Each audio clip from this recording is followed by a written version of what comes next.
আজ international failure day. মানে হ্যাঁ, আজ আন্তর্জাতিক ব্যর্থতা দিবস। এখন সবথেকে বড় প্রশ্ন, স্যার ব্যর্থতা দিবস সেটাও আবার বলার? ব্যর্থতা দিবস কি উদযাপনের কিছু? আমি তো বলি ব্যর্থতা উদযাপন। ব্যর্থতা উদযাপিত হয় বলেই সফলতা আসে। একটা মানুষ যদি ব্যর্থ না হয় সে কোনোদিনও সফলতা পেতে পারে না। পরিষ্কার কথা, তুমি বলতেই পারো স্যার ওই মানুষটি কোনোদিনও ব্যর্থ হয়নি, হতে পারে না। প্রতিটি মানুষ, একটা ক্লাসের ফার্স্ট বয়, একটা টপার, সে প্রতিদিন ব্যর্থ হয়েছে। প্রত্যেকটা মানুষের ব্যর্থতা আছে। তাই এই দিনকে উদযাপন করা হয় যে আজ আমি ব্যর্থ, কাল আমি সফল হবই।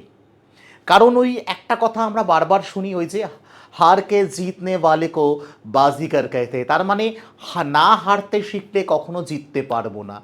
আর আমি মনে করি প্রত্যেকটা মানুষের উচিত ব্যর্থতাকে উদযাপন করার। কারণ আমি আজ ব্যর্থ হয়েছি, কাল আমি জিতবই।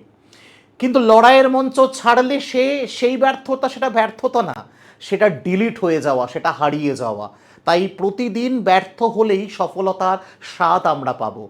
তাই প্রত্যেককে এই ব্যর্থতা দিবসের, এই ব্যর্থতা দিনের অনেক শুভেচ্ছা রইল। কারণ এই ব্যর্থতাকে উদযাপন করো যাতে তুমি আগামী দিনে আরও সফল হতে পারো। জয় হিন্দ।